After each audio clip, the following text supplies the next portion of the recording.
할렐루야. 주님이 여기까지 인도하셨다라는 믿음의 고백이 오늘 이 새벽에 저와 여러분들의 고백이 되기를 간절히 축복합니다. 이 시간 말씀을 받겠습니다. 이 복된 시간에 주시는 하나님의 말씀은 우리 계속해서 고린도후서 7장 2절부터 7절까지의 말씀입니다.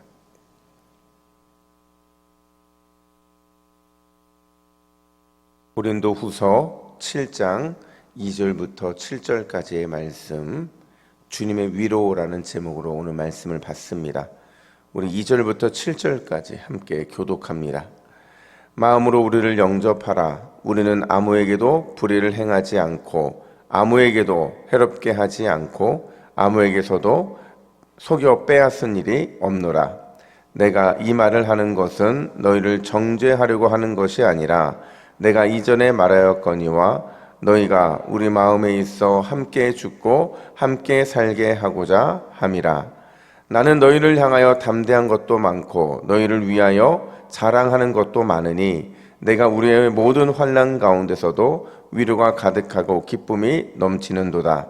우리가 마게도냐에 이르렀을 때에도 우리 육체가 편하지 못하였고 사바로 환난을 당하여 밖으로는 다툼이요 안으로는 두려움이었노라. 그러나 낙심한 자들을 위로하시는 하나님이 디도가 오므로 우리를 위로하셨으니 그가 온 것뿐 아니요 오직 그가 너희에게서 받은 그 위로로 위로하고 너희의 사모함과 애통함과 나를 위하여 열심 있는 것을 우리에게 보고함으로 나를 더욱 기쁘게 하였느니라. 아멘. 여러분, 세계 많은 영적인 지도자들 가운데 그들을 영적 지도자로 세운 말씀들이 있어요. 특별히 핸델이라고 아시잖아요. 이 핸델이 어떤 말씀에 근거해서 메시아라고 하는 위대한 작품을 남겼고요. 루터는 이 말씀을 곱씹으면서 종교개혁의 의지를 끝까지 다질 수 있었다고 해요.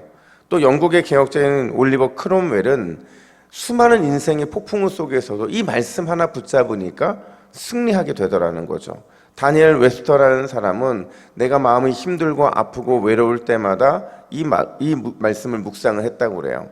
과연 이 말씀이 어떤 말씀일까? 이사야 40장 1절인데요. 우리 같이 읽습니다. 시작. 너희는 위로하라. 내 백성을 위로하라. 아멘. 성경에서 나오는 이 위로라는 단어가, 이 위로라는 말이 많은 세계의 영향력 있는 지도자들에게 귀한 은혜의 말씀으로 다가왔다라는 거예요. 여러분, 바울도 오늘 말씀에서 자신의 마음을 뭐라고 설명을 하냐면 4절 하반절 보니까 이렇게 말을 합니다. 우리 4절 하반절도 같이 읽습니다. 시작. 내가 우리의 모든 환난 가운데서도 위로가 가득하고 기쁨이 넘치는도다. 아멘. 우리는 가끔 이런 생각을 할 때가 있어요. 위로라는 게 마치 약한 사람이 받아야 되는 것처럼 느낄 때가 많은데, 위대한 믿음의 사람도 위로가 필요하고요. 아무리 말씀에 붙들린 사람이고 아무리 기도가 충만한 사람이라 할지라도 그 인생 속에서 위로가 사라지면 그 삶에 힘을 얻기가 쉽지가 않다는 거죠. 중요한 것은 우리 하나님은요, 우리의 인생에 고난을 주실 때 반드시 그 고난의 중간에 위로와 함께 해주신다는 사실을 우리는 잊으면 안 된다는 거죠. 그래서 바울은 오늘 본문에서 모든 환난 가운데서 내 안에 위로가 가득했다, 이렇게 말을 하고 있는 겁니다. 그렇다면 여러분, 하나님의 위로는 어떤 모습으로 우리에게 다가올까요? 또 하나님께서 주시는 위로의 내용은 또 무엇일까요? 오늘 이 두 가지의 내용을 한번 살펴보면요, 먼저 하나님이 어떤 모습으로 우리에게 위로를 하시느냐라는 것을 한번 살펴봤으면 좋겠어요. 여러분, 하나님의 위로는 우리에게 어떻게 주어질까요? 6절 말씀을 같이 한번 읽어볼까요? 6절입니다. 시작. 그러나 낙심한 자들을 위로하시는 하나님이 디도가 오므로 우리에게 위로하셨으니. 아멘. 이런 본문에서 고난 중에 있던 바울, 그를 하나님이 어떻게 위로하셨느냐? 디도를 만나게 하심으로 위로하셨대요. 이 말은 바꿔 말하면, 여러분, 하나님의 위로는 어디서 갑자기 떨어지는 위로가 아니에요. 하나님이 누구를 통해 어떻게 위로하시느냐? 사람을 통해서 우리를 위로하신다라는 거죠. 사실 오늘 본문의 디도와의 이 만남 이야기는요, 우리가 고린도후서를 시작하면서 앞선 2장 13절과 이어지는 내용이에요. 바울은 고린도 교회 성도들에게 편지를 전달하고 돌아오는 디도를 기다려요. 그냥 앉아서 기다린 게 아니라 직접 드로아까지 가서 디도를 기다리죠. 근데 디도를 만나지를 못해요. 결국 허탕치고 돌아오는, 마게도냐로 돌아오는 그의 마음에는요, 아쉬움이 가득하고 안타까움을 갖게 돼요. 그리고는 고린도 교회에게 자신의 마음을 담은 편지를 다시 쓰기 시작하는데, 그러던 중에 오늘 본문에서 드디어 디도를 만나게 됐다라는 거예요. 그리고 디도가 가져온 그 소식이 어떤 소식이었느냐? 굿뉴스, 좋은 소식이었다라는 거죠. 그게 얼마나 좋은 소식이었으면요, 여러분 4절과 6절에서 반복해서 낙심한 자기를 위로한 것, 자기를 회복시킨 것이 바로 디도 때문이었다. 디도 때문에 내 영혼이 기쁘다라고 이렇게 말을 하고 있다라는 거죠. 근데 중요한 것은요, 지금 바울의 상태가 이렇게 위로받은 상태가 아니었다라는 거예요. 바울은 디도를 만나지 못하고 마게도냐로 이동했을 때 그때 마음의 또 몸의 상태를 뭐라고 설명하냐면 5절 보니까 우리가 마게도냐에 이르렀을 때에는 우리 육체가 편하지 못했다 이렇게 말을 해요. 그리고 사방으로 환난을 당해서 밖으로는 다툼이고 안으로는 두려움이 가득했다 이렇게 말을 합니다. 이런 바울의 형편은요, 육체적으로나 영적으로나 또 마음으로나 억울함이 그의 마음을 너무 힘들게 했고 사탄이 계속해서 그를 낙담시키고 좌절로 이끌어 내렸다라는 거예요. 그를 위로했던 것, 이런 상황에서 그를 위로했던 게 누구 때문이었다고요? 디도 때문이었다라는 겁니다. 하나님이 보내신 디도가 바울에게는요, 그 어떤 것보다 몸을 회복시키는 영적 보약과 같았다라는 거예요. 여러분, 저와 여러분들은 하나님이 보내신 디도 같은 누군가에게 영적 보약과 같은 그런 존재로 쓰임 받아야 하는 줄로 믿습니다. 여러분, 내가 영적 보약으로 쓰임 받잖아요.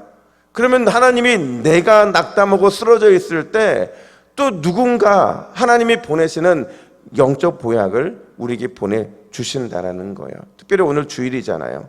오늘 우리가 하나님께 예배하러 주님의 이 전에 나오게 되지만 이 주일에 전에 나와서 우리가 하나님의 은혜 앞에서 할 수 있는 일은 뭐냐면요, 내가 누군가에게 디도와 같은 영적 보약이 되는 거예요. 그리고 한 주일 동안 힘들고 어려웠던 나의 삶에 하나님이 보내주시는 디도를 통해서 참된 평안과 위로를 회복하는 겁니다.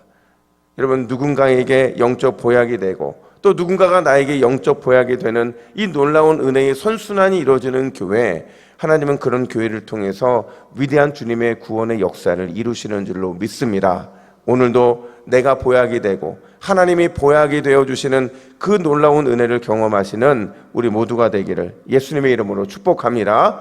뿐만 아니라 두 번째로 위로의 내용인데요, 하나님은 우리를 어떻게 위로하시느냐, 우리 7절 말씀 위로의 내용을 이렇게 말합니다. 우리 7절 말씀 같이 읽습니다. 시작. 그가 온 것뿐 아니요 오직 그가 너에게서 받은 그 위로로 위로하고 너희의 사모함과 애통함과 나를 위하여 열심 있는 것을 우리에게 보고함으로 나를 더욱 기쁘게 하였느니라. 아멘. 이런 바울은요, 아주 확신 있게 말을 해요. 내가 너무 기쁘다는 거예요. 여기서 기쁘다는 거는요, 그냥 기쁜 게 아니라 어떤 특별한 선물을 받아서 기쁘다라는 의미예요. 여러분, 그 기쁨의 선물이 과연 오늘 본문에서 무엇이냐? 다시 7절을 보시면요, 바울이 느끼는 기쁨의 선물, 특별한 선물, 이걸 세 단어로 설명하고 있는데 첫 번째가 사모함이고 두 번째가 애통함이고 세 번째가 열심이라는 거죠. 이 세 가지가 각각인 것 같은데 하나예요. 여러분, 그래서 사모함이 뭐예요? 이 사모함이라는 것은요, 고린도 교회가 여전히 바울을 보고 싶어 한다는 거예요. 애정이죠.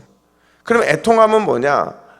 거짓 선지자들을 따라감으로 인해서 그래서 바울을 속상하게 하고 딴 길로 갔었던 자신의 어리석음에 대한 회개라는 거죠. 그 애통함이 고린도 교회 성도들 마음에 있다라는 거예요. 그러면 열심은 또 뭐냐? 열심이라는 건요, 이제 그 잘못을 깨닫고 돌아와서 더 이상 바울에게 실망과 슬픔을 주지 않겠다라는 믿음의 결단을 하고 있는 고린도 교회의 믿음의 표현이라는 거죠. 이게 여러분 아무것도 아닌 것 같잖아요. 이 세 가지가 아무것도 아닌 것 같은데, 여러분 목자의 심정으로 보면, 또 순장의 심정으로 보면, 교회의 영적 리더의 심정으로 보면 이건 너무나도 큰 선물이고 너무나도 중요한 위로라는 거죠. 여러분, 우리는 누군가가 나에게 위로를 준다는 것이 그 내용이 대단한 것을 기대하고 그것만이 우리를 위로할 것 같지만요, 여러분, 작은 말 한마디가 우리를 위로하고요, 우리의 작은 행동 하나가 위로를 하고 우리의 소소한 그 무엇인가가 나를 위로한다는 사실을 우리는 기억을 해야 돼요. 지난 수요일 날 순장반에서요, 우리가 이번에 다락방을 시작하면서 첫 번째 질문이 뭐냐면, 당신이 가장 듣고 싶은 말이 무엇이냐라는 질문이거든요. 그 가장 듣고 싶었던 말을 먼저 순장님들과 함께 나눴었는데, 다 마치고 한 남자 집사님께 저에게 하시는 말씀이, 진짜 이 말을 꼭 한번 듣고 싶었는데 이 말을 아무도 해주는 사람이 없었다는 거예요. 그래서 어떤 말이 가장 듣고 싶었어요? 그랬더니 하시는 말씀이, 당신 최고. 이거 가끔 듣는 말 아닙니까, 여러분? 아, 저만 듣나요? 당신 최고라는 말 별거 아니잖아요. 뭐 예를 들어서 삶에서 아빠 최고, 여보 최고, 당신 최고, 우리는 가끔 들을 수 있는 말들인데 그분은 그게 너무 듣고 싶었던 거예요. 아무도 인정해주지 않는 것처럼 느껴지는 이 삶을 살아가면서 누군가의 인정을 받는 것이 그분에게는 너무 큰 위로가 됐던 거죠. 아무것도 아닌데 그냥 한번 들을 수 있는 말인데, 실제로 당신 최고라는 이 말이 그분에게 용기를 줬고 그게 그 순장 훈련의 모든 것이 회복되는 시간이었다, 이렇게 말씀하시더라고요. 여러분, 오늘 하나님께서 여러분들의 위로받고 싶은 마음에 넘치는 위로의 내용으로 가득 채워 주실 줄로 믿습니다. 오늘 예배하는 가운데, 성도들과 교제하는 가운데 주님께서 채워주시는 위로의 내용으로 기쁨을 누리고 또 한 주간 믿음으로 승리하는 저와 여러분들 되시기를 예수님의 이름으로 축복합니다. 아멘. 함께 기도의 제목을 같이 보겠습니다. 우리 같이 읽습니다. 시작. 주여, 나를 디도와 같은 영적 위로자, 영적 보약으로 사용해 주옵소서. 기도할 때마다, 주를 바라볼 때마다 넘치는 위로의 내용이 우리 삶을 가득 채우게 하옵소서. 아멘. 기도하겠습니다.